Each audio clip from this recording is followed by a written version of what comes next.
So this is the intro to vehicle performance and simulation methods. This is a new subsection we've had for this year, which is the simulation subsection. It's kind of created because it's an online format for the semester, and it's just something that the team's kind of been lacking that it could benefit from, and all subsections could benefit from. So the agenda for this is what is the simulation subsection, the semester plans, introduction to vehicle performance, and then applications of simulation and where it's useful. So a bit about me. I've had 5 years on the team, last year's design captain and powertrain lead in 19. At some point or another, I've pretty much been on all the subsections or helped out with a key project in them. And I've got experience in automotive, aerospace, and heavy equipment sectors. So pretty well-rounded in all kinds of design.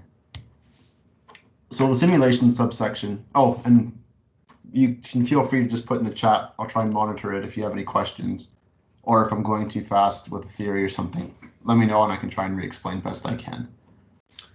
I can hop in on those chat requests. If anybody has any questions, go ahead and shoot them over. We'll let Anthony focus up, and then I can chime in here and there. Okay, sounds good. So the simulation subsection. So it aims to find key areas of focus for all subsections. So in the design, it's hard to get the whole car as one collective to figure out what do we want to focus on.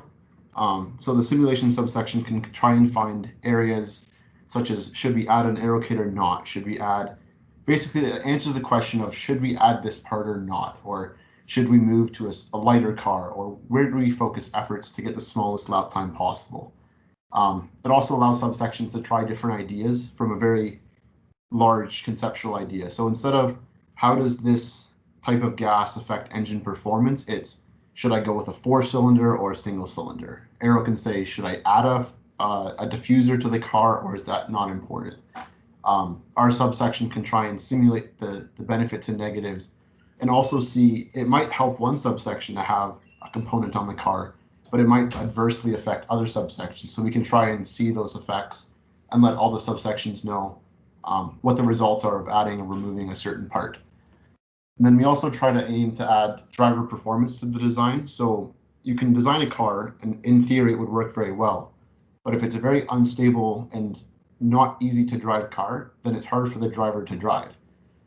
So part of simulation is also driver control. So we're allowing drivers to virtually drive the car, so we can try and get an experience for what it would feel like on track.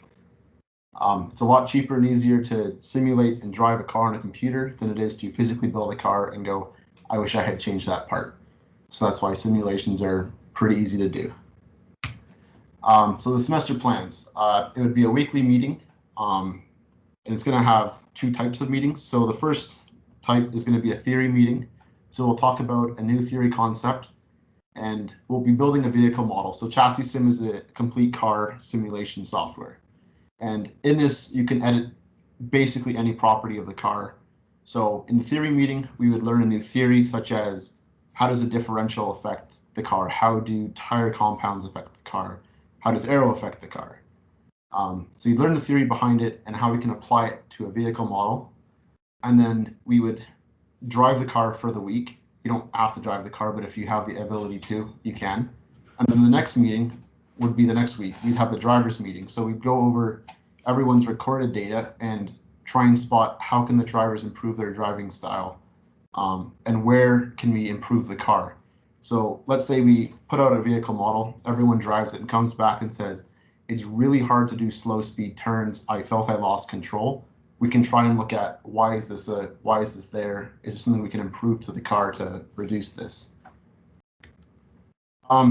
This is going to be in the PowerPoint you can all get, but here's just some seminars from some of the companies that sponsor us on tutorials for the specific softwares, just if you're interested in more things.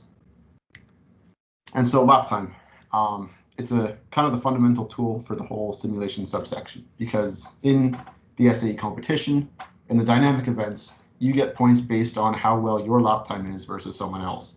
If you have the fastest lap time, you get the most points, plain and simple. So you get a driver in a car and you have to go around the track. Physics would say that velocity is just distance over time. So the distance is the set distance. So you want to have the smallest time, so you got to crank velocity. So all we do is try and make the car go fast as possible. So one of the most important things is all of the forces through the car go through the tires because it's the only thing connecting the car to the ground.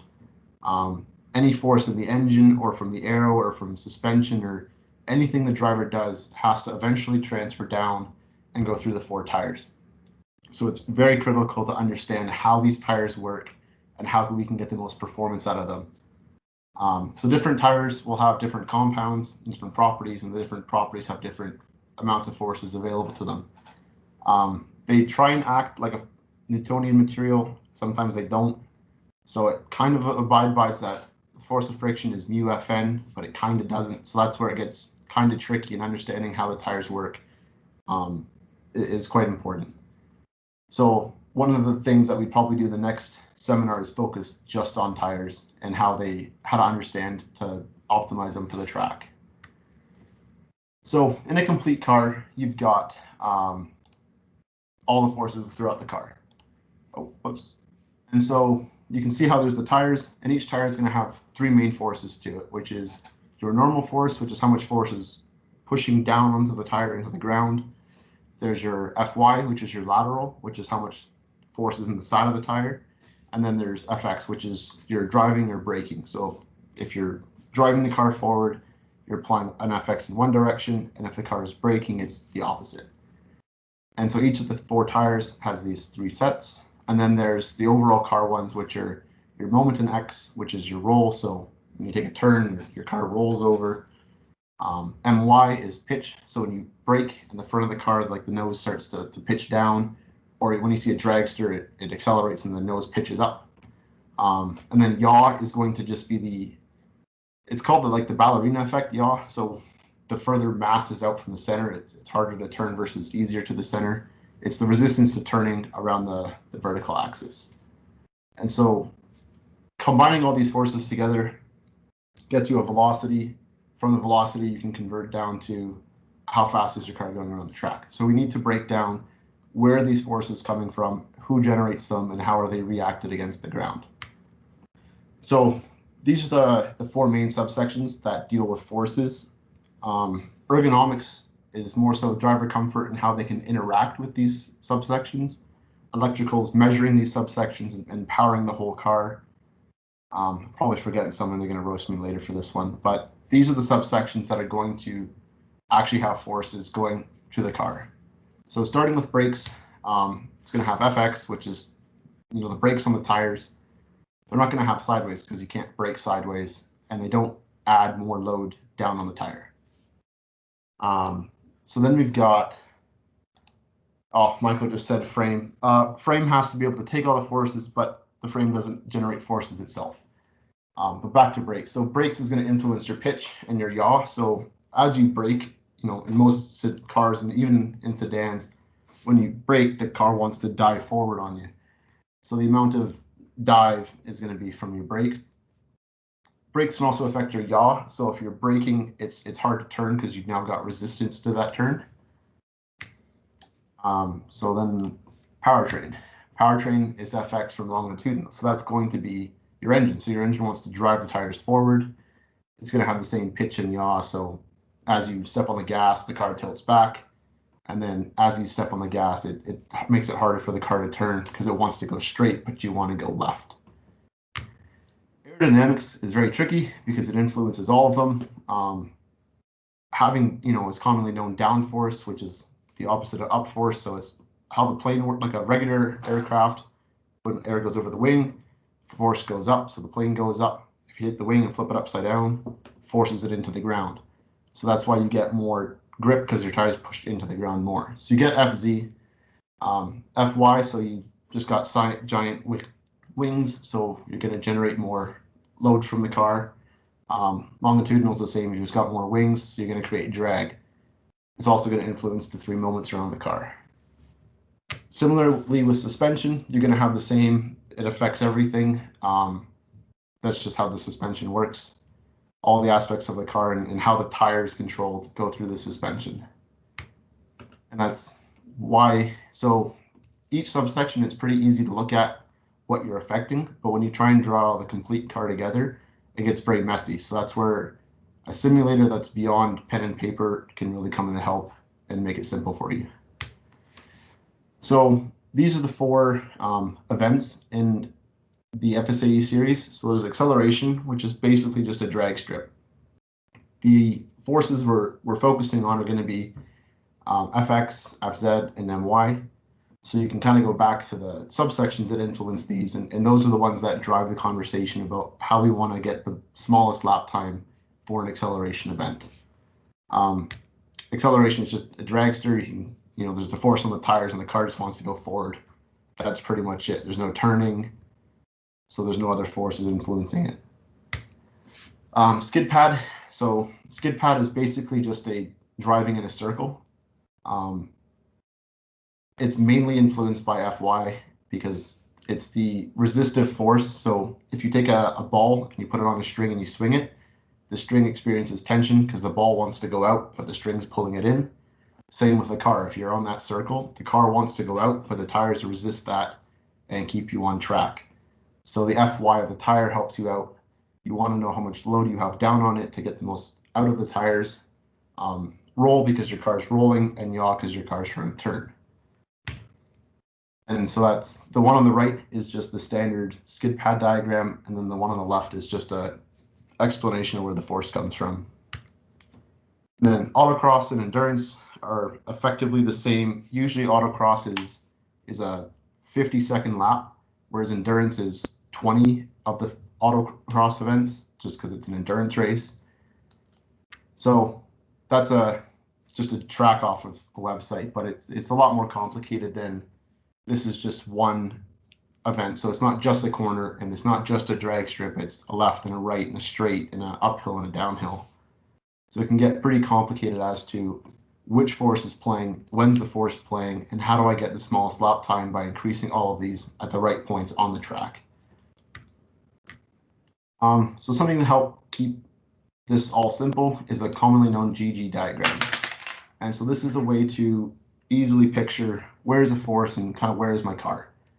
So it's going to have your acceleration in lateral and acceleration in longitudinal as the two axes. So if you're sitting in the car and you're not doing anything, you're in the center, so the little black zone. And then if you're in, so pure right cornering and pure left cornering would be a skid pad, so you're in a constant radius turn. Something like pure braking or pure acceleration is, again, you're in braking or you're on like a drag strip in pure acceleration. Where it gets tricky is in the other four categories where you're somewhere in between all four of those. And it's hard to figure out, okay, how much force am I getting from Fx? How much am I getting from Fy? And that's where a simulator would take over because it's a bit hard to do by hand. So the need for simulation. So you can see how the forces over the entire course can be pretty complex and hard to navigate just by pen and paper. You can calculate the acceleration or the time required for a drag strip by hand. It's pretty simple. Steady state cornering on skid pad, it's a pretty simple equation, but for a track, there's no equation because it's not one simple thing. So we can use simulation methods to find the best setup for an entire race, because there's going to be setups for a car that are best for acceleration, and there's going to be setups for a car that are best for skid pad. But how do we find something that's the best for the entire track is kind of where this comes in. So simulation methods, so there's going to be a complete car simulation, and that's going to answer, should we use this component? Should we use that component? How can I use all the components on the car to the best of their abilities? Because certain components are going to be, I want more power in acceleration, but I also don't want so much power because then I need a bigger radiator because I have more heat in an endurance event. So it's trying to balance everyone's parts for an entire race as opposed to just one of them. So for something like aerodynamics, they could look at, should we add an aero package? Is adding a front wing or a rear wing worth it? How much does powertrain have to compensate and drag to add this part to the car? And then for brakes, how much load is there on the tires? So, does aero have to compensate and help me out with the brakes? And then how do the tires come into all of this? So it allows all the subsections to kind of see their effects. Powertrain is engine and driveline, so they know because there's an aero kit, there's more drag, so do they have to increase or decrease their gearing ratios? It's something that's easy for one subsection to do, but to combine all of it, it gets complicated fast. So suspension, picking your springs, dampers, and tires. You want to know how the other subsections are behaving, if you need to compensate in an area, or if there's ways you can help them out. And then brakes, rotors, and calipers. Do I need bigger calipers and bigger rotors to add more braking force? Or is there going to be more force from aero on the tires to assist me in braking, and I can downsize these components? These are the kinds of questions that a simulation can answer for you. One of the more common ones, so a quick, I guess, snapshot on tires. Basically, the more load you can put down on a tire, so FZ, the more grip you can get out of the tire. That's very long story short for SAE applications. If you have the weight of the car and you have a 50-50, so half the weight's in the front, half the weight's in the rear, and then half the weight's on the left, half the weight's on the right, depending on how you look at the car, you're going to have a quarter of the car on each of the tires. And then when you go into braking, your weight's going to transfer forward because you're pitching forward, so more weight's on the front. So let's say you had a 400-pound car, and each tire is now going to have 100 pounds because it's a quarter. Under braking, you're going to get more weight to the front. So let's say you get 150 in the front on each of the tires. That's how much force is going to go down on the tire, so you can calculate how much braking effort you can apply. But let's say we now have aerodynamics on this car, and it's going to have downforce. So we can see if the downforce kit's adding 400 pounds of weight, there's more weight on the front tires now. So we can actually use smaller calipers because we've got more ability to brake. And the justification for aero becomes how much downforce is contributing to the car, what percentage of the car's weight is it adding, virtually just because of the downforce and the air over the wing. And so this is a quick snapshot of Chassis Sim. It's the software we're going to use, and you can kind of see on the left how every single one of the subsections is there in some aspect, and you can customize the car however you'd like. And that's simulations in a nutshell, and how all of the forces act on the car.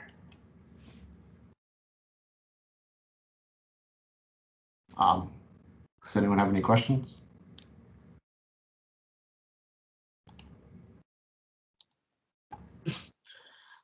I know that's a lot to take in there, and there's a lot of really good stuff in there. Especially if you guys are kind of new to kind of putting together the pieces